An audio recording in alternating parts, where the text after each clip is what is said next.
Hello pilots and welcome back to another X-Wing video brought to you by Out of Arc Gaming. As always, my name is Phil and for this video I am joined by... Hi guys, I'm Amy. Glad to be back. Hey Amy, welcome back to the channel. We obviously saw you on the channel with your Quinterceptor list last week. Very aggressive, very good, fun to watch. So we actually do have game 2 of the Commentator Wars for you today. And we actually have James with his favoured rebels running the Alphabet Squadron versus Fergus with his favoured Separatists. So again, as always, what we'll do, we'll go through the lists and keep you up to date with what's happening in the game and hopefully give you some great insights on what's happening. Now, because Amy is a big fan of the Separatists, I will go through the rebel list for everyone. So, as I said, we actually do have the Alphabet Squadron today. So we have the Blade Squadron Veteran B-Wing, the Gold Squadron Veteran Y-Wing running the dorsal turret, the Green Squadron Pilot A-Wing with the Starbird Slash and Crackshot, Red Squadron X-Wing with servo motor S-foils and Deadeye shot, and rounding the list out we had the Blue Squadron Scout U-Wing with the Pivot Wing and Tactical Officer Crew Card. So that's a round 200 points, but a big variety of ships there from James. What do we have on Fergus's side there, Amy? So yeah, as you said, it is Separatist, and we have got Zam Wessel in the Fire Spray with Count Dooku DRK-1 probe droid Zam. And we've got 2 Hyena bombers, both exactly the same. They're both Techno-Union bombers with landing struts and plasma torpedoes. And then 2 more ships exactly the same, the Vulture droids. So 2 Trade Federation drones with grappling struts. That rounds up to about 199 points. Nice. So 2 quite different lists there. We've got one with 5 different ships and one with copies of the same ship, but I think that's quite a separatist thing to have similar ships running together, though, is my take on the Separatists from a non-Seppi player. Would you agree? Yeah, definitely. I mean, I have to admit, I do like that. Even with other factions as well, I do it a lot with my Empire list and my First Order. They are good little setups to have, and also you don't need to, remember what each specific ship and pilot is running, what upgrades. Yeah, that helps, so it's quite handy to have things to save and just have fun with it as well. Sometimes the most simplest ships and lists can still be massively powerful.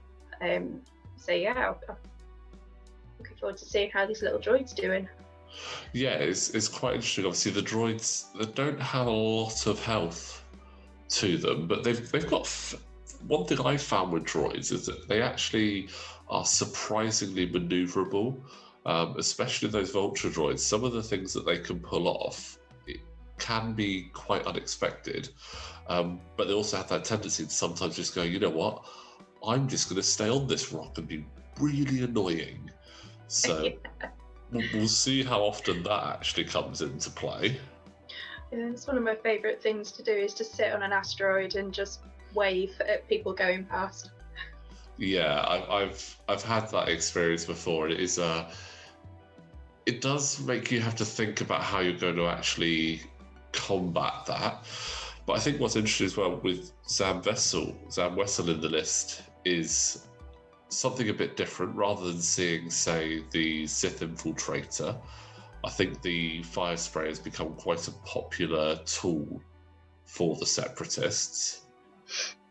Yeah, definitely, especially with seeing it come back in Mandalorian as well. That one's definitely rebooted the use of the ship. Yeah, I mean, it'll be interesting to see how often Zam Wessel does trigger. I mean, I still find her secret conditions quite a mouthful, and I think I've seen them used a couple of times, and I'm starting to sort of understand more how it works. But it's quite an interesting setup. But I think having Count Dooku on there just makes that Fire Spray quite dangerous. Yeah, I mean, I've not actually seen the Fire Spray fly within 2.0 yet, and I definitely haven't gone against them yet either on TTS or back at the studio. But looking at this, it does look quite handy having two conditions that you can, choose which one you want to use in the system phase and just work between them. I've never seen that before in X-Wing. I mean, like flying, say for example, Kylo Ren with the "I'll show you the dark side" condition. I've seen those sorts of pilots with one condition guard. I've never seen them with two before. Yeah, so with this, obviously, they're secret conditions. So rather than actually having them face up so your opponent knows what they're dealing with, you have those two different cards, which is the "You should thank me" and the "You'd better mean business." Now, obviously, for those of you that haven't come up against them before, during the system phase, you assign one of these secret conditions face down, and they trigger during certain situations. So bear with me, guys, there's a lot of text to read on this one, but you've got the "You better mean business." So this condition is assigned face down. Reveal it after you defend. After you defend, you may spend 2 charges from Zam Vessel. If you do, perform a bonus attack against the defender. At the end of the engagement phase, if this card is face down and you're in an enemy ship's firing arc, you may reveal this card. If you do, Zam Vessel recovers 2 charges. At the start of the system phase, remove this condition. Now, the other one you have is the "You should thank me." This condition is also assigned face down. Again, you reveal it after you defend. After you defend, Zam Vessel recovers 1 charge. Then you may require a lock on the attacker. At the end of the engagement phase, if this card is face down and you are in an enemy's firing arc, you may reveal this card and spend 2 charges from Zam Vessel.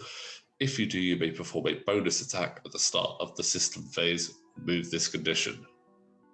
And breathe. So, wow, it's definitely a mouthful. There's a lot there, and having seen it used now, it becomes a lot easier to understand it. So from what I've seen, it's a very handy card to get those sneaky target locks in there. Now, when you set this up, you actually start with 0 charges on Zam Vessel, and you use these to build up those charges.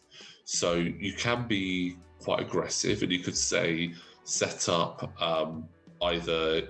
You could set up the "You should thank me," hoping to get those target locks, or you could set it up with "You'd better mean business," and if you're still in someone's firing arc and you've not been the defender, you then flip it over, get those 2 charges on there, and then next round you could assign "You should thank me." Once you get shot, you flip it over, you then acquire that target lock, and then if you haven't revealed it, you can then reveal it and spend those 2 charges to do a bonus primary attack, which can be really scary. So she can't double tap all the time, but she has access to a situational double tap, which is always really good. It'd be interesting to see. Yeah. So, I mean, like I said, it's one of those ones where it's got a lot of text on it, and sometimes that can be off-putting. But once you can get your head around it, you suddenly think, okay, actually, yeah. One of them essentially gives you a target lock, and the other one recovers charges and allows you to potentially do a double tap. So, but it'll be quite interesting. But looking at the board state at the moment, it looks like we've got 2 separate little squadrons from James. We've got his faster maneuverable ships in the X-Wing and A-Wing down at the bottom, facing right off against pretty much everything at the moment. And then the bulkier, slower ships coming around from the top. So potentially this could be quite good for James. He could get some early damage in with the X-Wing and A-Wing, soften them up ready for the B and Y to come in. Or it could mean that they suffer from those plasma torpedoes on the Hyena bombers. So it's going to be an interesting one there. And obviously you've got Zam Wessel as well, which is just, it's a fire spray. Fire sprays are scary. Yeah, especially with the 6 hull and 4 shields, and then all of the shenanigans as well. So they can always be tricky to go up against. Yeah, and you've got Count Dooku on there with his force, or he can just be like, you know what, this result is going to occur in this round. Yep. So that can be quite damaging as well. So it'll be interesting to see. And he's got one of the DRK-1 probe droids out, so extending his range for which he can get those target locks. So that sets him up quite nicely there. So, and I think we've got one of the Techno Union bombers has already target locked the X-Wing, so I can imagine we'll see potentially quite an early plasma torpedo from them. Yeah, I agree. I think it'll definitely happen quite soon. Yeah. So, I mean, is this, you being a Separatist player, Amy, would you say going for the X-Wing and A-Wing is going to be a high priority for you, or would you have gone for the more bulkier stuff in the B-Wing and Y-Wing?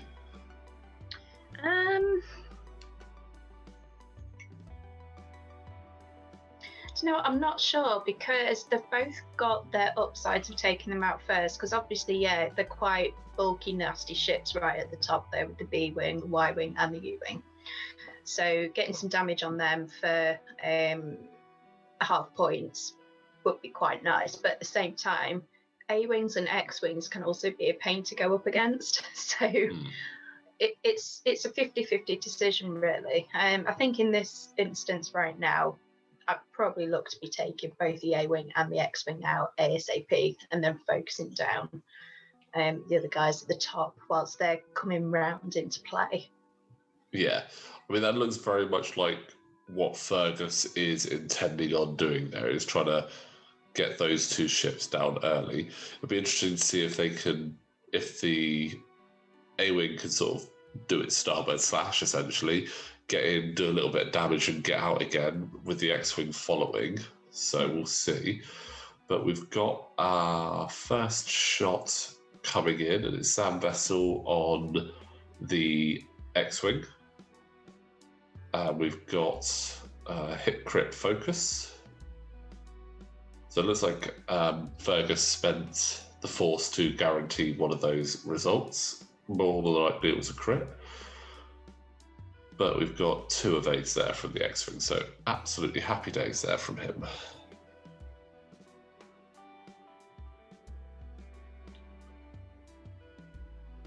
Now, it's quite interesting with the initiatives as well. Obviously, with Fergus, he's got Zam at initiative 5, and everything else is at initiative 1. Whereas James has got everything at 3 except for the U-Wing. So there's a very big difference in there with the pilot initiatives and the activation step. So it could be interesting to see how that actually affects the overall game. Oh, a nice hit crit there from the A-Wing. And spending that. Yeah, I think it's a good option there.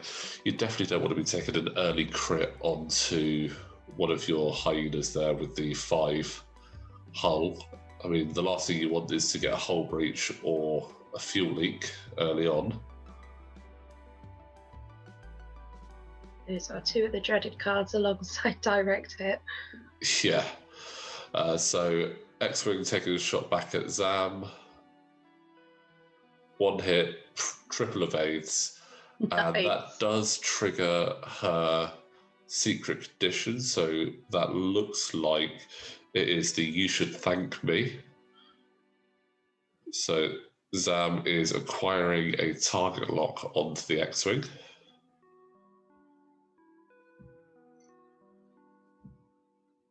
And just to remind you, that also recovers 1 charge on Zam. So 1 away from a potential double tap.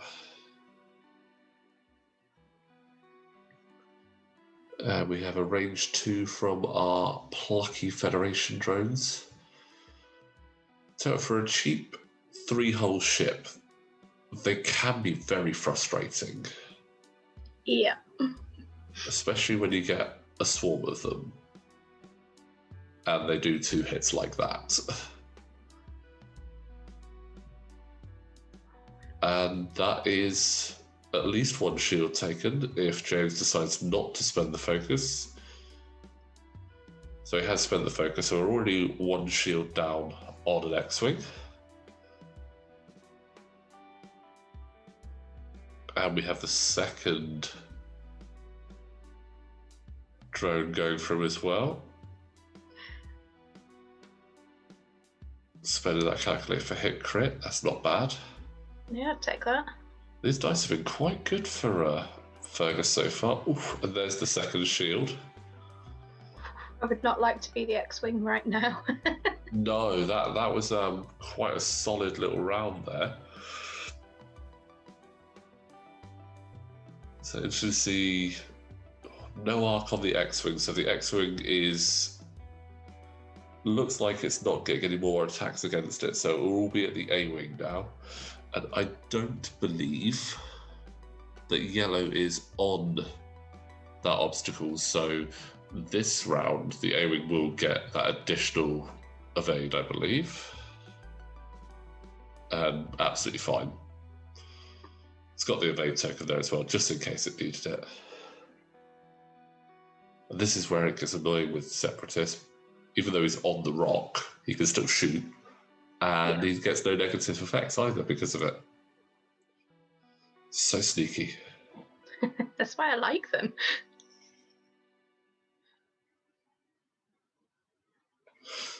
Yeah, it is a really good bit of flavour for them. And obviously you see them do that sort of shenanigans in the movie where you see them walking along the ship and then sort of popping up and then flying off. So it makes complete sense that is what they would be able to do.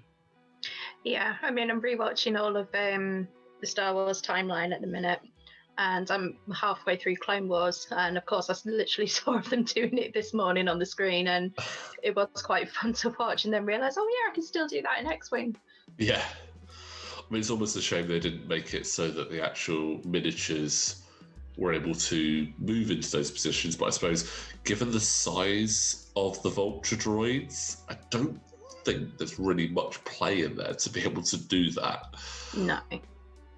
But I think here is going to be quite an interesting scenario. So looking at the board state, if you were flying those Separatists, what you've got obviously Red with his landing struts open. What would you be doing with everyone else on there at the moment? So that green Vulture droid, I would get on the asteroid that is right next to that probe droid. Yeah. Just to have 2 droids with the landing and grappling struts, just to do spins and whatnot, just to try and get other ships in range, because of course you've got the other ships at the top of the board to come down. Yeah. Fire spray, I'd say maybe a very slow maneuver forward or a bank, just to keep the X-Wing and the A-Wing in arc. The other bomber and the other droid, I'm not too sure. I'd maybe have a look at doing some form of like massive K-turns if they're able to do that. I mean, obviously, again, they have some Separatist stuff, but I've not really played them. But you can have 2 ships with the landing and grappling struts on 1 obstacle. Is that correct? Or 1 asteroid and debris field? Or is it just asteroid? I'm pretty sure it is just on no, yeah, you can do debris fields as well. Okay. And you can have more than 1 on the same, because obviously, you know, you can have a massive asteroid and whatnot out in, you know, space. Yeah. But it's a maximum of 2, isn't it? Yeah, it is. Okay. So would you be tempted to try and park yellow on that asteroid with red and then just have them as spinning tops, essentially?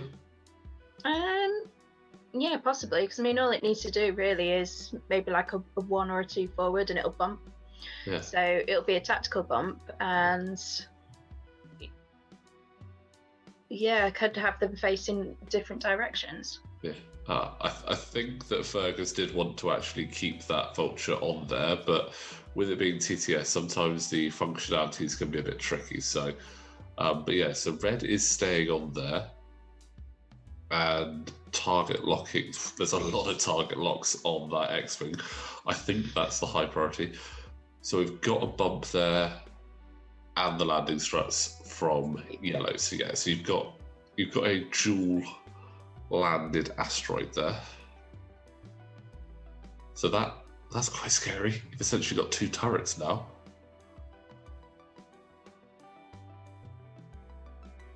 So, however, with the vultures, the decision not to aim for the asteroid there, I think maybe they're trying to keep them a bit more maneuverable, chase around that A-wing and keep an arc on the X-wing a bit more, rather than setting up for later just going straight in. That could be what Fergus is planning there.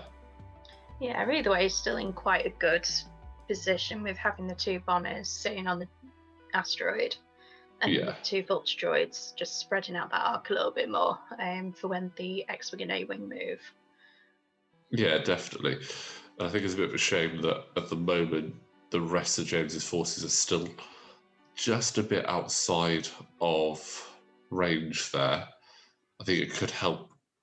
The sooner they get into the fight, and I think this is always the case really, but the sooner they can get into a position to start laying down some fire, it's really going to help that X-wing and A-wing, because they're taking a lot of shots back at them. Yeah. Now, slight misplay from James, and they do actually catch this. He's dialed in a red maneuver whilst stressed. So obviously you can't do a red maneuver whilst stressed, so it will go back. One of those stress will be removed as it's not required, and that means that ship will have to do just a basic 2 white forward instead. Now, on the plus side, it does actually trigger the Starbird Slash there, which is a cool upgrade card that we got in the Heroes of the Republic pack. So after you fully execute a maneuver, you may choose 1 enemy ship you moved through. That ship gains 1 strain token. Then if you are in that ship's firing arc, you gain 1 strain token. Now, given that the Fire Spray has 2 arcs, he's done very well there to stay out of both the arcs and trigger that strain on there. So that should hopefully help him taking a bit of damage into Zam there, if she hasn't dialed in a blue maneuver. Yeah. And the X-Wing just coming up, doing the classic Rebel 1 forward. Oh, that is so close. Oh, so close. That is a bump. Oh, is it? Yeah, you can just see, oh, yeah, I can see it. The white at the back there. That's actually a bump. So that is actually pretty good for the X-Wing. It reduces the amount of shots coming in at him. Does mean that the A-Wing is still going to get shot though, and that's at range 2. So more than likely we'll get a Dooku triggered there. Or will he save the Dooku?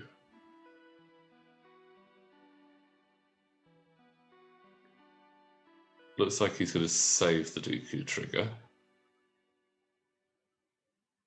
Hit focus, that's quite nice. Spending that force to get 3 hits.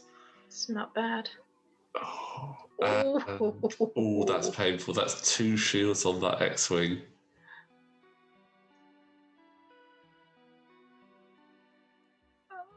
Oh that's not good. No.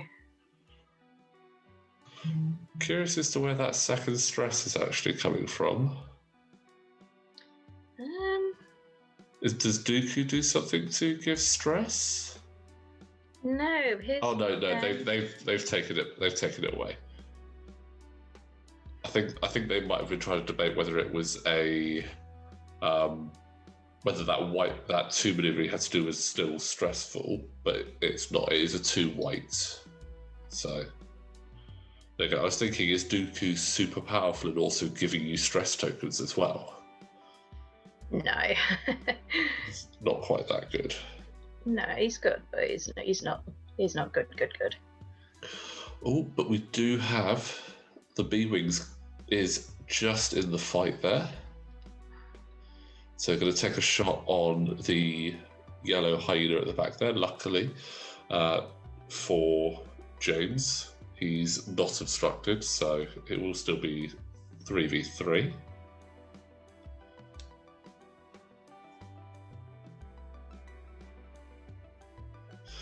Yeah, just have a look. It's Chancellor Palpatine that can spend force and give people stress.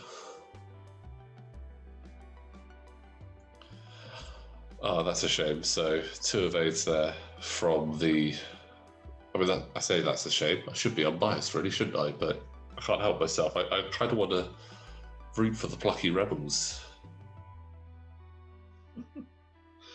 Obviously, because I know you're rooting for the Separatists, so that means that's our unbiased there. Yeah. So lovely range 1 shot from the X-Wing into that Vulture droid with the focus. Hopefully could get a really good roll. That's not a great roll, so just 2 hits. So it's not...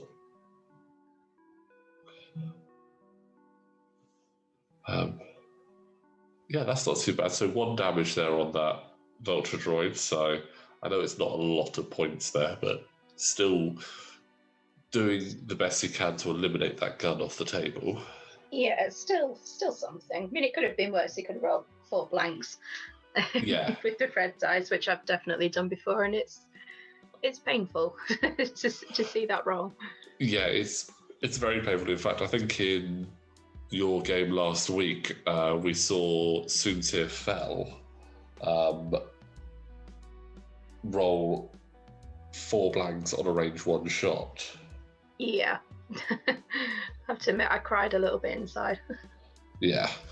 I mean, to be honest, at least it was on the shot out and not the shot in. I mean, I've definitely had it where I've rolled blanks with Soontir when it was a very good roll coming into me, and that's very painful. You don't want that. Yeah, you don't want it. Ooh. Ooh. So spending the 2 calculates to get 2 hits there. Yep.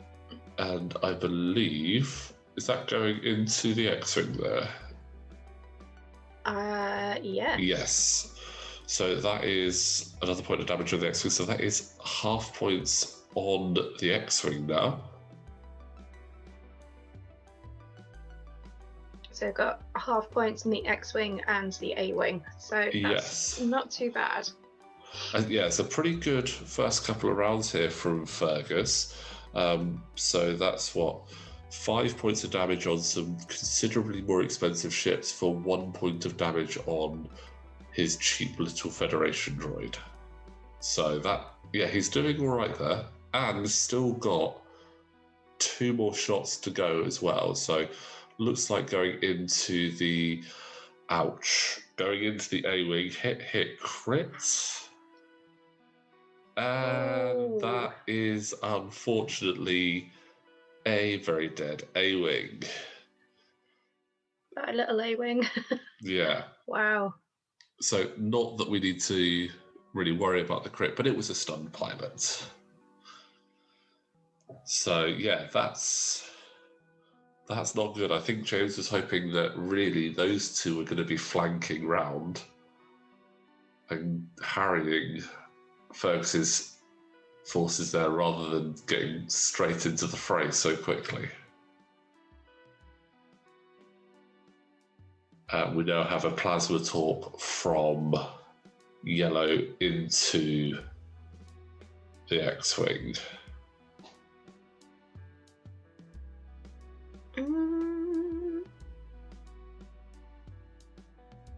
We've decided not to... Nope, spending the target lock for 3 hits. Ouch. And that's 2 more hits going through. That is not looking great there for the X-Wing and A-Wing. I mean, I suppose one of the big advantages is now you've got two of Fergus's ships that are facing the wrong way and going to need to turn around pretty sharpish. Obviously, the bombers on the asteroid don't really worry. Turning around is easy for them. Yeah. And does it count as a, like, when they do the turnaround, does it count as white? So it doesn't stress them or anything, so they can just do it and take an action, can't they? Yeah, it's all a white maneuver. So the only way they can actually get off the rock is to do a 2 straightforward. Nice. Anything else, you can literally put anything in on the dial, and you just do like a 1 sharp and go in the direction that you want. Lovely. So yeah, it's pretty versatile being on that rock. Then they're just gonna, I mean, they might not even need to keep facing the X, they might be able to now turn around and go, right, let's take on the new threats. Yeah, sounds quite handy. The 2 vulture droids as well, and this is one of the many reasons why I love that ship, is they have 1K turns. Yeah. So I'm wondering if it could be possible if one of them could be doing that, because I mean, presumably the X-wing is going to be doing some form of K-turn or Talon roll, or just going to go forward to try and shoot something regardless. Bearing in mind that green vulture droid is most probably going to have that X-winging arc, and you've also still got the rear firing arc from the fire spray as well. So I mean, I definitely think that. Yeah, I think the X-wing is still going to have at least one thing shooting at him. It'll be very difficult for him to get out of arc. Looking at it, I mean, that green can. Once that green's out of the way, if Fergus wanted to, he could be doing a 1K turn with Brown, and I think that would fit. Looking at the position, I think that could fit. So easily turned around, ready for the rest of them. I mean, Zam Vessel could just go a little forward and hope to keep the X-wing in arc and finish him off, or I think finishing off the X-wing is going to be a big thing for Fergus. I know that there's only 1 health on it, and I think he obviously doesn't want to have to dedicate too much shooting to it with the rest of everything else coming in, but he needs to get rid of it because it's still a danger piece on the board. Yeah, I mean, I think it'll probably be wise for Fergus to do maybe a 1 blue forward to clear that strain, and also still be within reasonably good distance to have a shot at the X-wing. Yeah. I think I agree. So, well, there we go. There's a K-turn there from green. So potentially blocking some space there for the X-wing if he was doing the straight maneuvers. He'd now need to do at least I'd say probably a 4 straight to clear that. We've got the 1 hard from Brown. So it looks like they're trying to block and also keep that coverage to make sure that regardless of what happens, they are getting shots on there. And are we seeing a rotate from the hyena? No. Oh. The hyena they're both staying facing forward, so that's interesting. They're really committing to taking the Red Squadron veteran down there.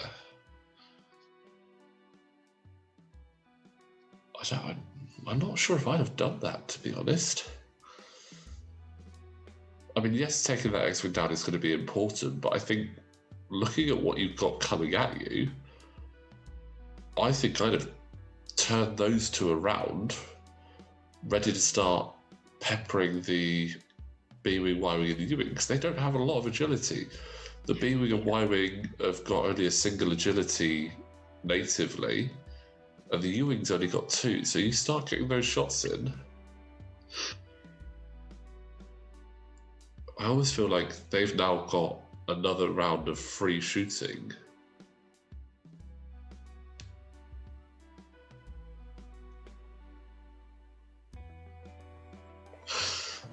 Interesting one. Interesting. I mean, if that X-Wing manages to survive, then I think Fergus will be kicking himself a little bit, but yeah, I think James really wants to get rid of that yellow hyena bomber there. Yep.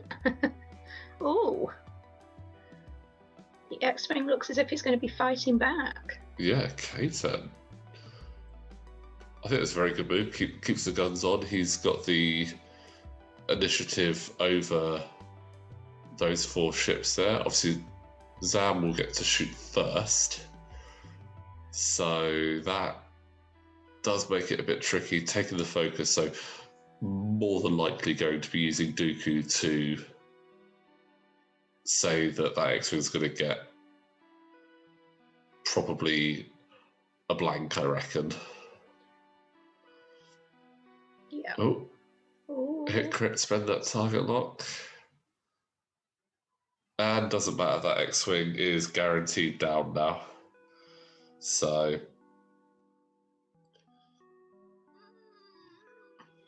yeah, guaranteed down there for the X-Wing. And we had a damage sensor array on there. And also a damaged engine. Yep, we'll do the joke. Very damaged, it's blown up. But I think the problem now that Fergus has is that if red and yellow had turned, they would have shots. But right now, he has no more shots this round, and it's given that B-Wing and Y-Wing 2 free, range 2 unobstructed shots into yellow. Yeah. However, I don't think they would have been able to turn enough, because I know on the grappling strut, she can only turn 90 degrees. You can't do 180s. Yeah, it's only 90. I do think it would have been wise to turn anyway, so at least on the next round, it'd be facing the right way. But yeah, I think this might be a little bit painful, having the B-Wing and the Y-Wing facing their backsides and getting some shooting in. Yeah. So just hoping for James there that he can really capitalise on that. And looks like wasn't able to capitalise with the B-Wing.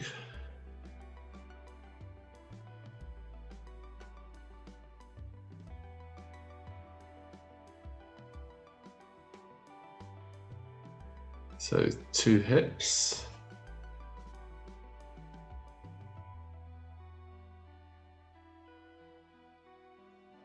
So spending the calculate, so yeah, so nothing there.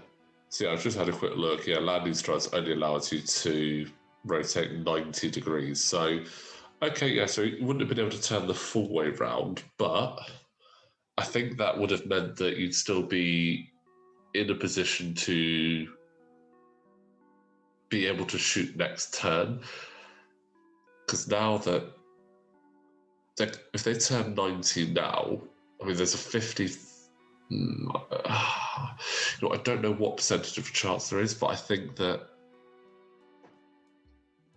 the B-Wing and Y-Wing can still get themselves into a position where they stay out of arc. I mean, if the B-Wing and Y-Wing both just do a 1 forward or something similar, even if they both turn around, they would still stay out of that forward arc for the next turn. Yeah, definitely on this way.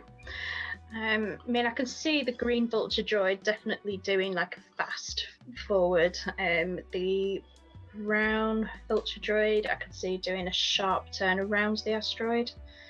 I think it's safe to say the fire spray is definitely going to be out for this round while it turns around. Yeah. But also that U-wing at the top, it's hanging back. Well, the U-wing's there trying to choose tactical officer to allow the Y-wing to rotate his arc there or get another action. So coming in and going, okay, well, one of you have a focus, and then when they take their action, they're like, okay, well, now I'll get my target lock. I mean, if you look, the Y-wing still has target lock on yellow. So it could be that when that U-wing pulls forward, we might see a target lock or focus action from the B-wing using that coordinate, and then it's a double modded shot, or it might not even coordinate this turn. But that is a very serious option there, and Tactical Officer allowing to have that white coordinate it's really good. Yeah. So, but it's going to be interesting to see how these three ships, there's obviously a lot of hull there, but not a huge amount of evades. So what they need to do is capitalise on when they've got those target of opportunities, really put the hurt in as quickly as possible to try and whittle them down. Because although there's not a lot of health, it's spread across a lot of ships, and that's what I think helps to make Separatist swarms quite dangerous, is that there's a lot of ships where that health is spread. And also ridiculous maneuvers like a 1k turn, a white one hard, a 2 talon roll, those sorts of things as well make it frustrating. It's also very fun to fly. Yeah. I mean, at least James doesn't have to deal with Kraken being on the board, allowing those calculators to be kept hold of. Oh gosh, yes. So that is one advantage. But then that fire spray as well, it's got a good dial. It can get round quite quickly. I mean, you think it could either do a big 3 talon roll and its arc is straight away pretty much in the right spot, or it could just take 2 turns to get round that rock and cause some pain. Ooh, okay. There's a stress clear there from green. Depending on where everything ends up, that could just be like a free calculate for whichever ship has a shot.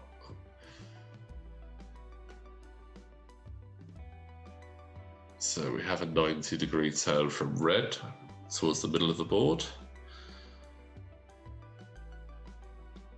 I wonder if yellow is going to go the other way, just to... I don't think you should. I think you should keep them facing the same way, because Oh, no. No? Okay. Okay, so hedging bets there.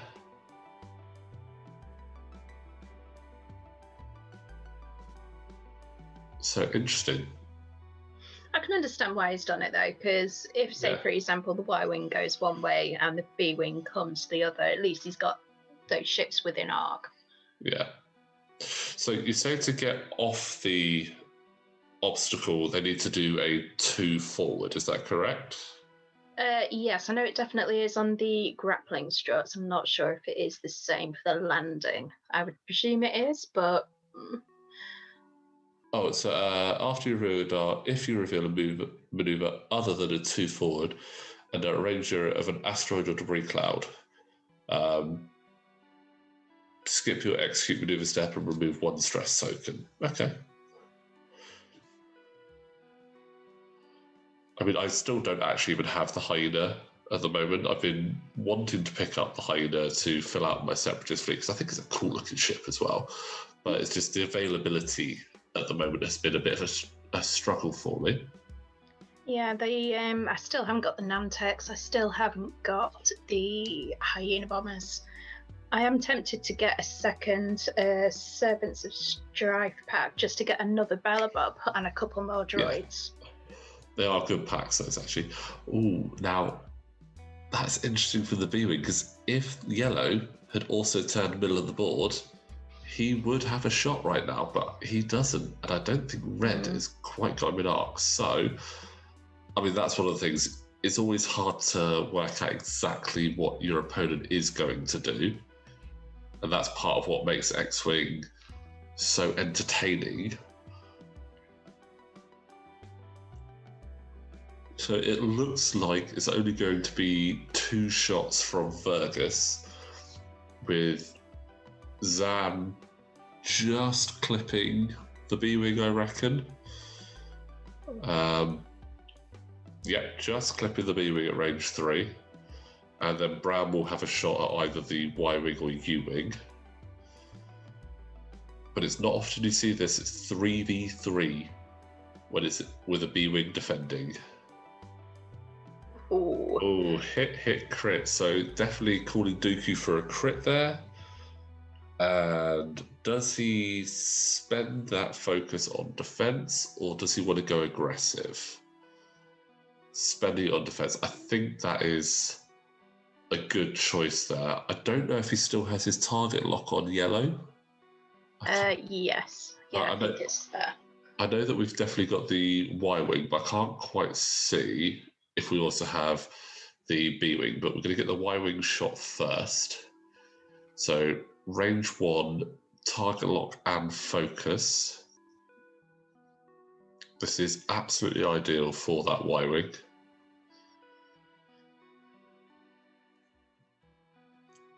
Especially with that hyena being off, well, basically hanging off the asteroid. It's no obstruction there.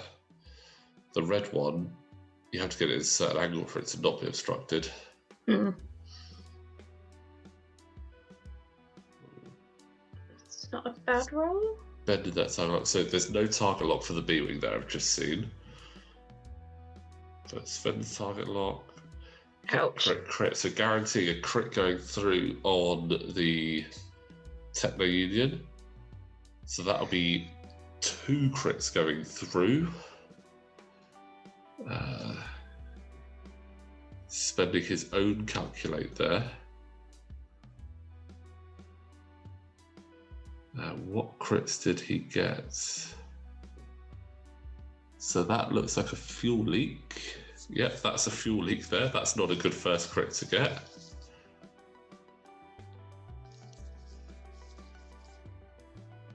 So after you suffer 1 critical damage, suffer 1 additional damage and repair this card. So, and that crit was a stunned pilot. Ouch. So that calculate didn't actually really have much effect there. He still took the 3 damage.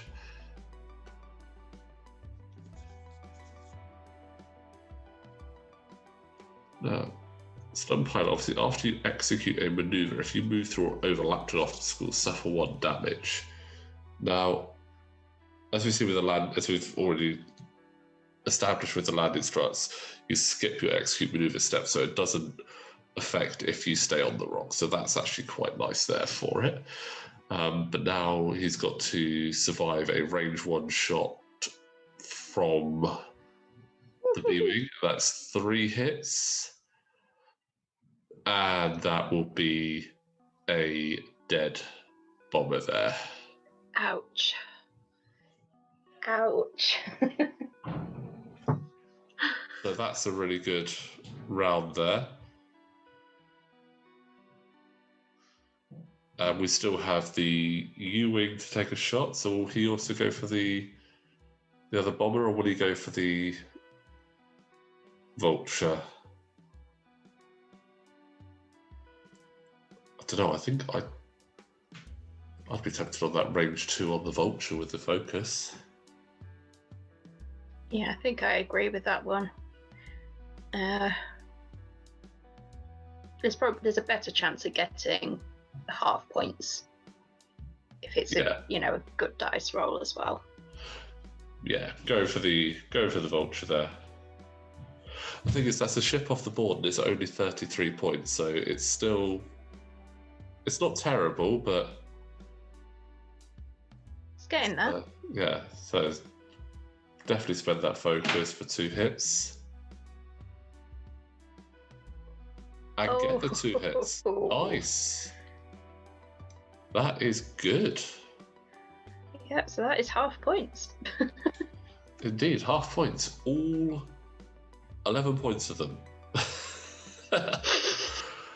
It's still a difference, a points difference, but it still helps. It still helps. Yeah, so slow and steady wins the race. Yeah, nothing for green, nothing for red. So just brown for the final shot. That will be. Would he go for the Y-wing or would he go for the U-wing? There's range 2 on both, so it'll be 2v1 or 2v2? So 2v1.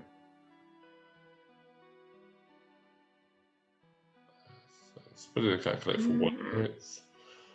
And just seeing how many dice James pulls out for his defense. 2 defense. So it looks like it's going for the white. Going into the Ewing there.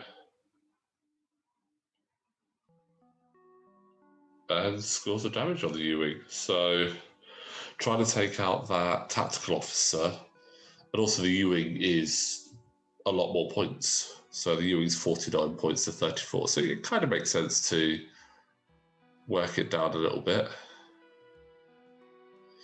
So just checking now for the B-Wing, if it has Zam in up, which it does.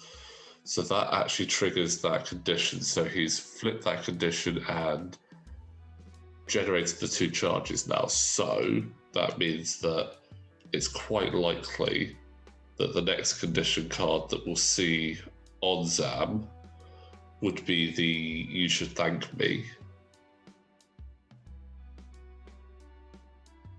Yeah, it should be the "You Should Thank Me," and then hoping to get that double tap there.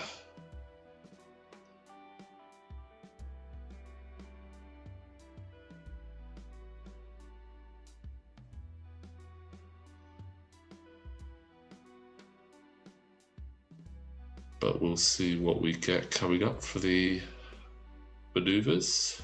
So we've got a little bit of a tight space coming up, but I think that's probably going to benefit those Separatists, being with the initiative 1s and with their quite good turning circle. I think they've got a bit of an advantage here. Would you agree? Yeah, definitely. I mean, I can see the hyena bomber just staying exactly where it is. There's not really much need for it to move around. So I could, to come off the rock. So I can see it moving round to the left. The other 2 vulture droids, I'd say maybe some K or Talon rolls. Because obviously I reckon the B and the Y wing are going to fly straight past. I actually wouldn't be surprised if we just see... So I reckon Red Vulture I was thinking 1 hard from green and maybe a 1 bank from brown. Maybe trying to get a blocking maneuver on the Y-wing or U-wing. So we get 1 hard from both. So definitely go for blocks there. But I think that the Hyena is just going to spin around a little bit. Zam is the interesting one as to what she's going to do, because she's got that rock quite precariously placed as to whether she can get round it or she's going to have to take a turn to go forward, then try and come round. Yeah. I mean, depends. If that U-wing doesn't bump, we'll definitely see a coordinate there.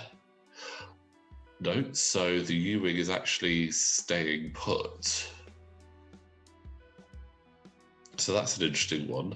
I think maybe assuming that Vulture was going to go a bit further forward from brown there. Yeah.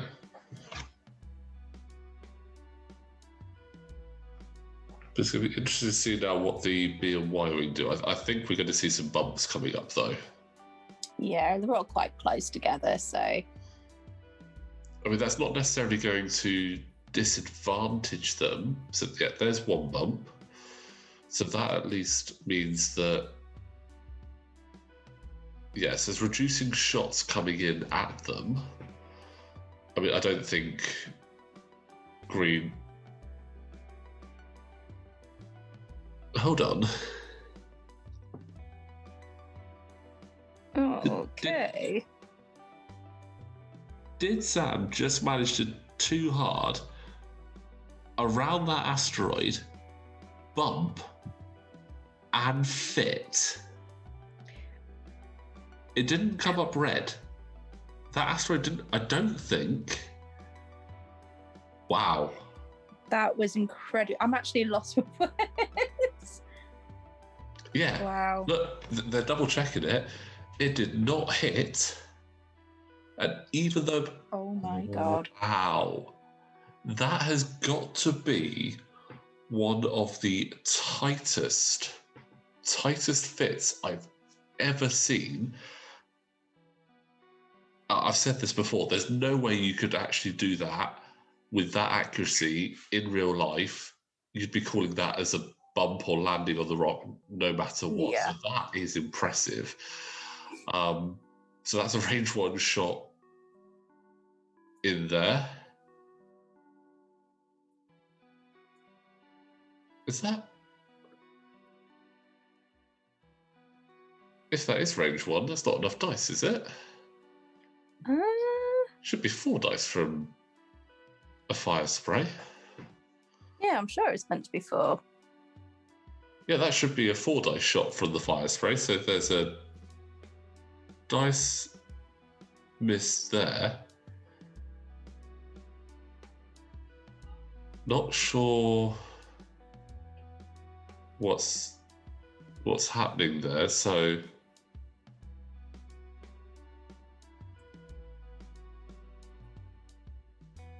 I'm not entirely sure what just happened there, because that didn't seem to be the right amount of dice, and no damage seems to have been taken. But we do have a range 1 back from the B-Wing, so hit, crit, so guaranteeing at least 1 damage. That's 3 shields on Zab.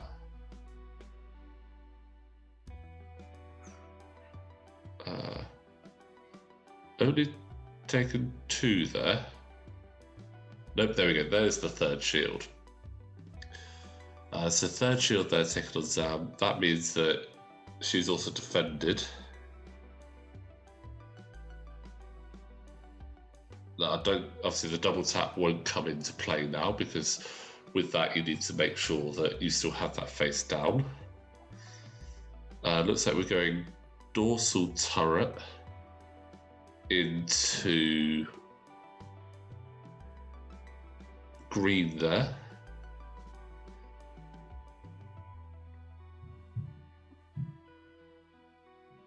No, not front turret, dorsal I believe they were looking at there. Yep. And that's a range 1 on the dorsal turret into... No, it looks like it's a range 2 dorsal turret into that Trade Federation drone, hoping to possibly take it out. Yeah, it's only got 2 hull left. Yeah. No, it would appear it is a range 1, so got that 3rd dice back. Hit, crit, that's... Ouch. That's pretty good. So that's guaranteeing the crit. Spending his own calculate, so definitely getting a crit there. Anything but direct hit, and he's okay. And that's a loose stabilizer. Ooh. So definitely does not want to be turning. Needs to be doing straight maneuvers. So can the U-Wing... Will the U-Wing try and finish him off, or try and finish off Brown? That's the question. Both on 1 health. Range 2... Yeah, range 2 onto Brown.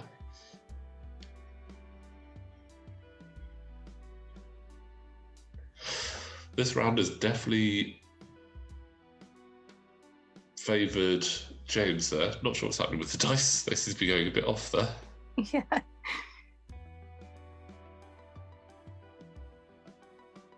But yeah, so 3v2, potentially taking him out, that could be quite handy for James. That's not very handy for James, unfortunately. But I think Fergus will be quite happy about that. It means he's still got 3 shots to take, so I can imagine we're going to see a little bit of hurt going into that B-Wing especially.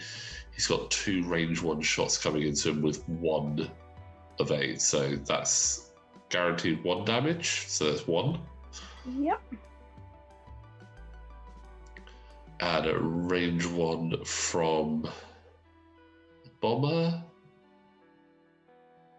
Gonna spend both those calculates, so again, another damage.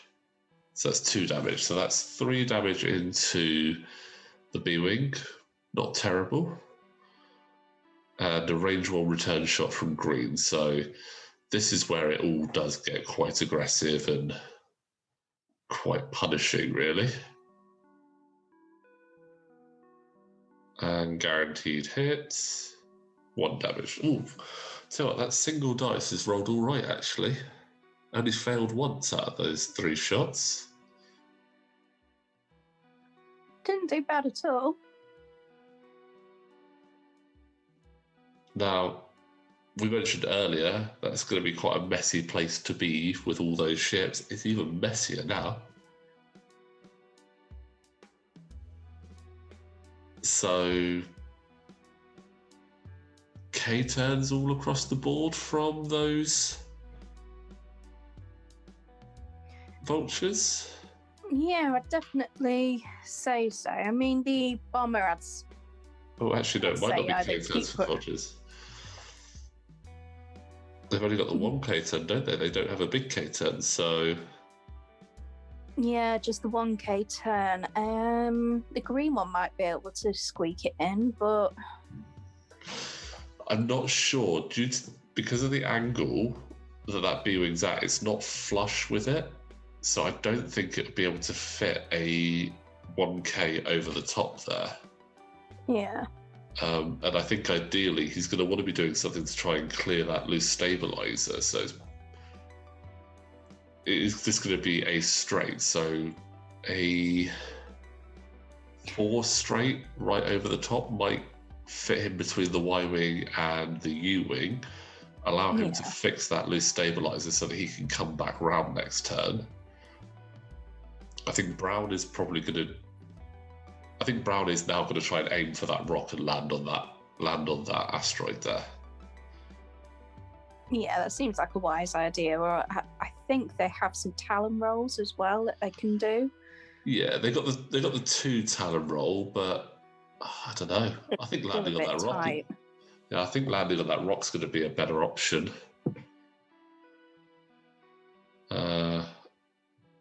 Zam is in an awkward position. She's either going to need to disengage down the board or try and stay aggressive going up the board, but I think that whatever Zam does, she's going to bump, so it's going to be tough for her. But let's see. So the bomber is staying exactly put. So yeah, there's the 4 straight from... No. Actually, yeah, clearing the loose stabilizer. Yeah, I think even if you've only got 1 point, you need to clear that to bring it back in. A small forward maneuver there from Brown.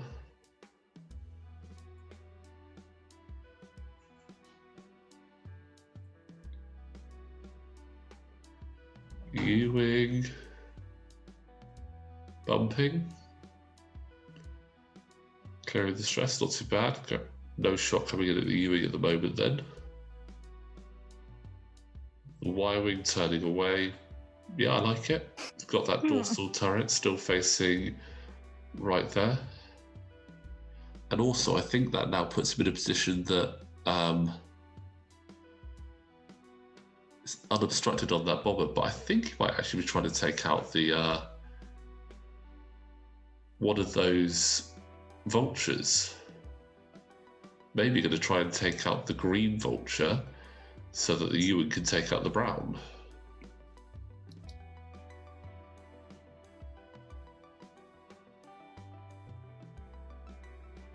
Barrel from the B-wing to get out of those 2 arcs. So now it comes down to where Zam's going as to what's going to be getting shot at.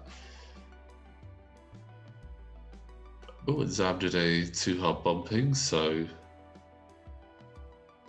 we'll still have 1 shot from Fergus towards James's ships.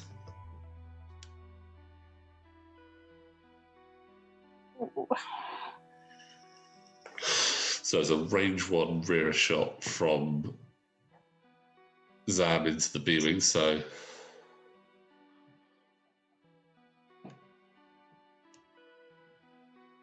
there we go, there's the 4th dice.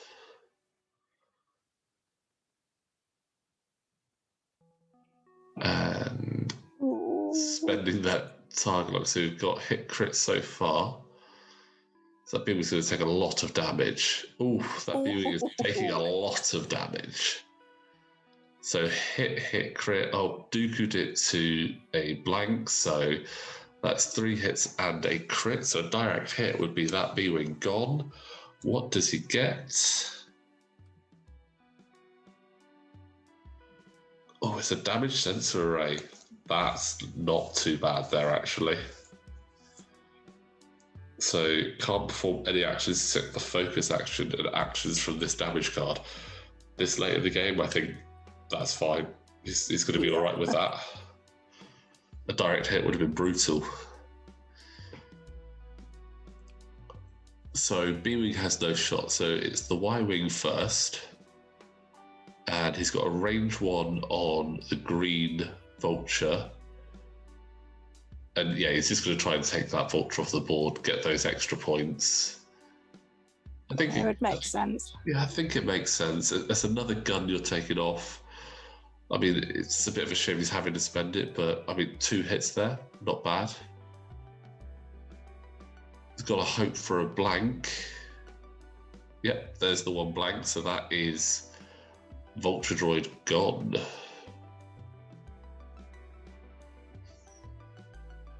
And then that leaves the U-Wing to try and see if he can cause some damage on... He's got his choice, really. Does he want to try and take out that last drone, or does he want to try and do some damage on Zam? Because now, if you want the point, Zam is the one to go for. No modifications, the force is spent, and you'll be 3 on 2.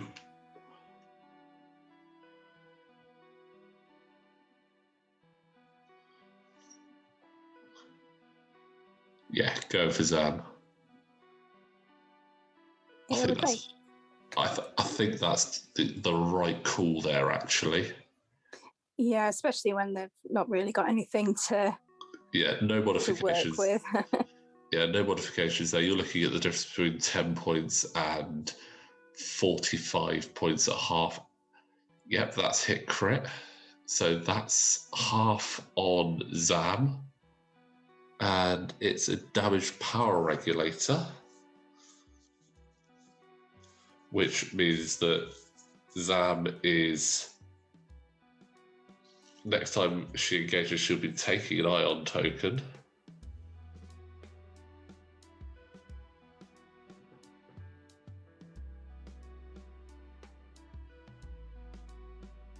Oh, it looks like...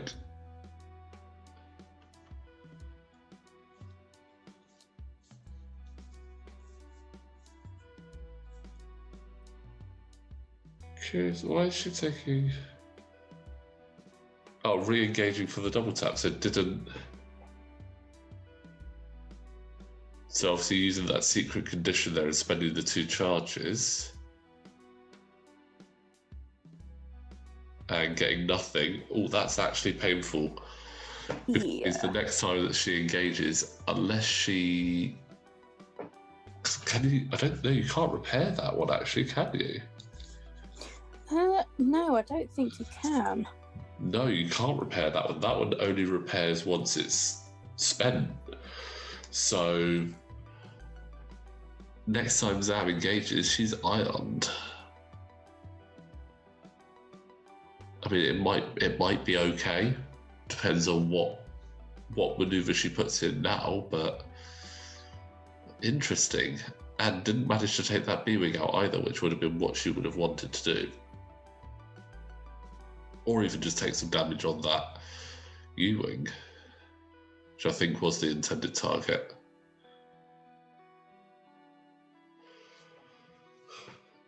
So James has pulled the points back into his favour.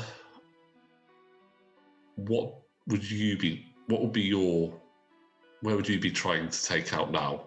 Looking at the 8 minutes left, 1 health on the B-Wing, 6 on the Y-Wing, and 7 still on the U-Wing. What would you be concentrating on, do you think? I would want to definitely get rid of the B-Wing.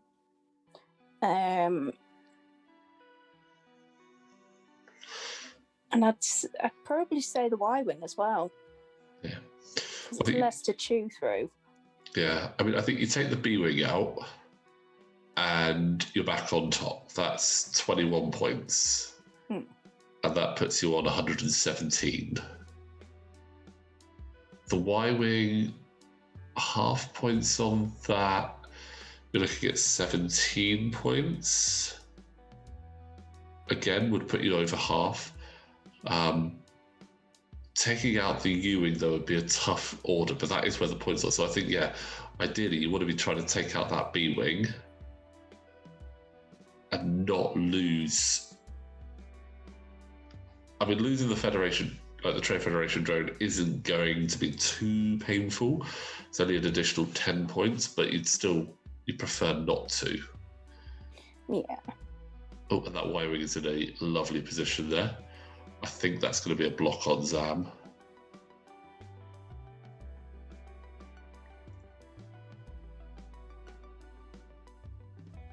Sorry, U-wing, I meant to say. So coordinating that Y-wing to rotate its arc. So I can imagine we're going to see a 2 hard. Yep, 2 hard there. Taking a focus. Lovely. B-wing. I reckon we'll see a Talon.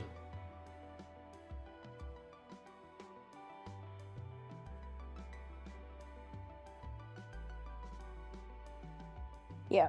Yeah, nice. Keep forgetting that they have a Talon roll. Oh, it's such a good maneuver. It's such a nice maneuver. Oh, and now Zam is not in a great position. No shots there from Zam. Will get another ion because it's at this stage that she would engage. So she is now ionized. So essentially, you could almost say she's out of the game.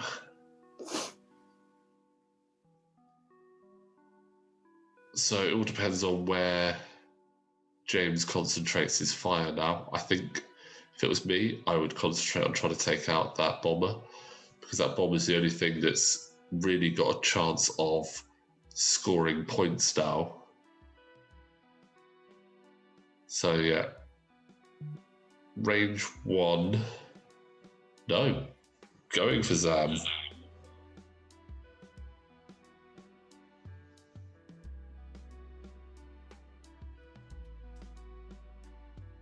Really going aggressive there.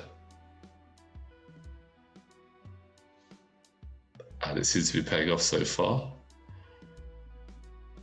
So that's a crit. That's a direct hit on Zam. Oh, that's painful. And that gets Zam very, very close now. Does the B-wing try and go for an unobstructed range 3?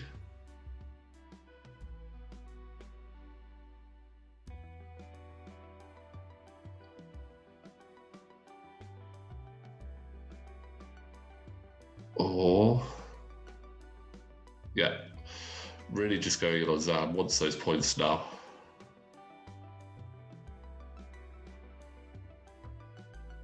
Hit crit again. And there's the evades.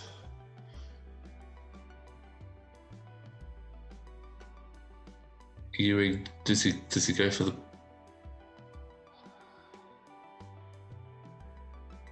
Oh, that's a really tough one, actually. I think... Yeah, he's going to go for that Vulture, see if he can get that Vulture off the table. That way he's not going to get a shot coming in at him. He's still going to get a shot coming in at him because that wasn't very good.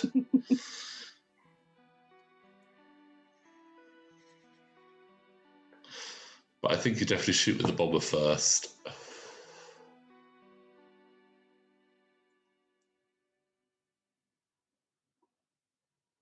Do you do rate? I think you got to go for the B-wing, really. 2v1, you have a calculate, he has no modifications. Be rude not to, especially when he's only got 1 hull left as well. Yeah. If you take him out as well, that puts you back on top.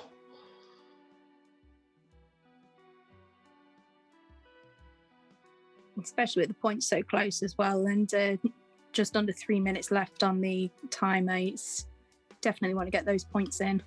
Yeah. But if you can take out that B-wing, then you can concentrate on the Y-wing afterwards and maybe try and... Well, Zam's iron, so Zam is doing a 1 forward next round, so... Oh, that's not great. No! So, just 1 focus, spend that calculate for a hit. Oh, and the salty single evade. Wow. Those single evade ships, their evade rolls have been pretty solid, I'm not going to lie. And we've got the range 1 from the Vulture into the U-Wing. Unless it's hit, crit, unevaded, and a direct hit in there, we're going to see just a hit, so... I don't tell you one to crit, must use Dooku there then, so... Just 1 shield. It's getting tight. I mean, this game is a lot tighter than it looked when we... Like, from the early stages, when we saw the X-Wing and A-Wing go down, it looked like this was Fergus's game to lose at the time. He was in a very strong position. Yeah. Whereas now it's 50-50. It could go either way. It's that close.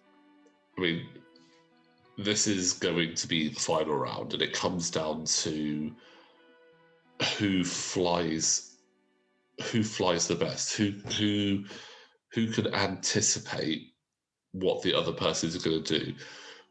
We know that Zam is doing a 1 forward because she's ionized. So does the U-Wing take advantage of that and block her? Where with the Vulture and Hyena moving before the Y-Wing and B-Wing, how can they take advantage of that as well? Or can they get in a position where no matter what happens, they've both got a shot on the B-Wing?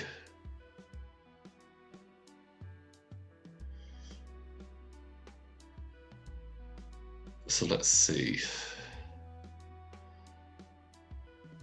Dials are set. Oh.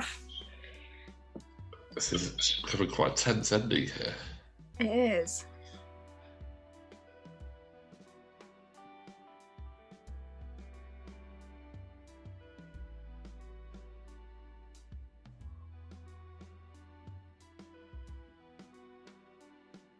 You can see Fergus is trying to really work out what he wants to do.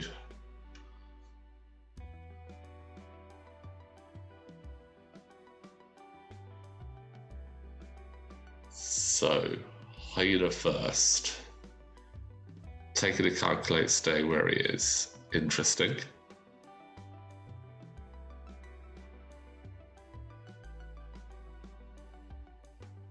Vulture. Doing the same. Calculate, stay where he is.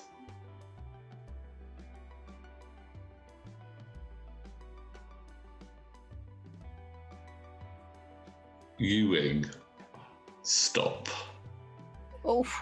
So that means Zam's not going anywhere. No. And the B-Wing is moving up, now out of arc of both the bomber and Zam, with 2 ships in a position to take out that Vulture if they decide to. Where does the Y-Wing put itself now? Will the Y-Wing just do a 2 hard round and then just pile on the hurt? Ooh, target lock. Oh, he's going for the glory. He's going for the points. He wants to take Zam out. And the 2 hard there from the Y-Wing. Oh. With a focus. Okay. Interesting. And as we see, Zam not going anywhere because that 1 does not fit, but now unionized with just the Force. No shots. So, B-Wing first. B-Wing first. Range 1 into Zam. So that's 4v2 with a target lock.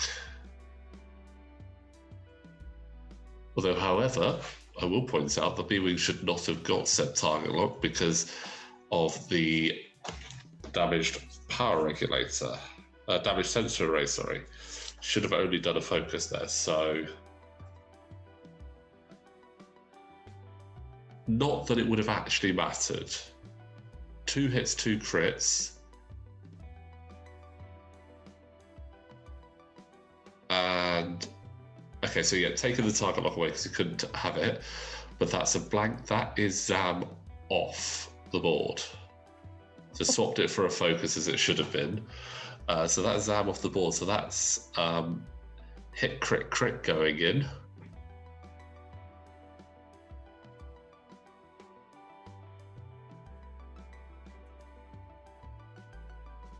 Not sure what's happening there.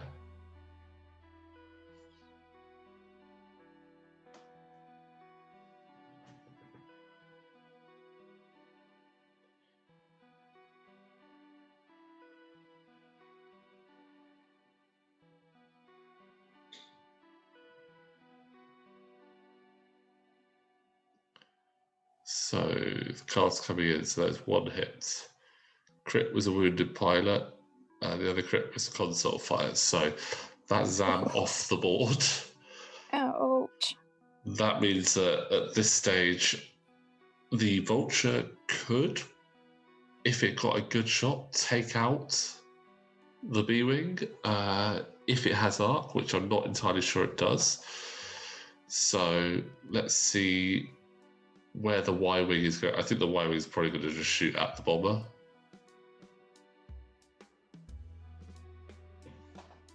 See which arc it goes for. Or does it go for the long-range shot?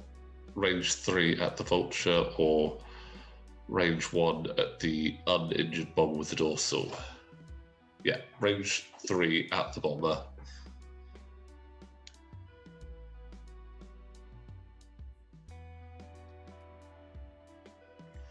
So yeah, 2v3 there. Now, spending, obviously Zam doesn't go because it's still the initiative 3 step, so you can still use the force there.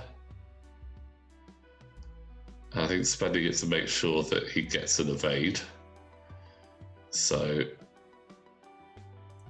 he does survive that. Then it's going to be Ewing versus the Vulture, just see if we can get some extra points in there. So it's that. I think that's range 2. It's hard to say, actually. Yeah, it's very close.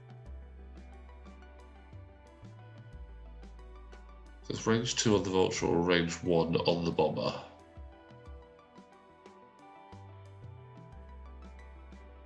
Go range 1 on the bomber. Oh, ow. So 3v2. I think we should have had an extra dice there, actually. Yeah, there we go. So 2 hits into the bomber. So will he spend his calculate? Nope, taking 2 hits into the bomber. Doesn't score half points, so that's fine. And range 1 into the Y-Wing. Just checking. No arc on the B-Wing. So can't even focus fire down on one ship, so that is quite unfortunate there. So, I mean, we'll keep an eye on what's happening for the rest of the game here, but I think that was very well played by James there. Losing those 2 ships early didn't seem to really hinder him too much in the end. we do have a hit crit going into the Ewing, so we do get half points there for the Ewing, so that's a good set of extra points, and that was a direct hit there actually on the Blue Squadron. But I think it was a bit unlucky there for Fergus. I think Zam taking that much damage that quickly was quite devastating, actually. Yeah. And he looked like he had a very good control of the board early on. But James, he flew those rebel ships there at the end quite masterfully, getting them into the right positions to get those shots at the right time. So I had to say, well done to James there. Yeah, that was a really good game. Really good game. Yeah, and it just goes to show, having a mix of ships like that isn't necessarily a bad thing. It worked quite well in James's favour. I mean, he had the two little squads there. Obviously, the A-Wing and X-Wing didn't last quite as long as he was probably hoping for, but I still think that was a very good game and a great conclusion to Game 2 of the Commentator Wars.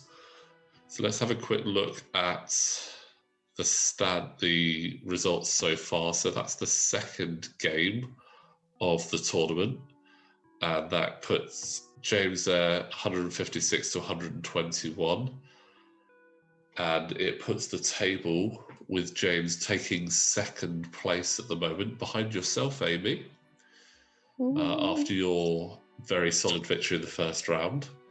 So currently Amy with 305, James with 235, Fergus 165, Quinn on 95, and my game's still yet to play.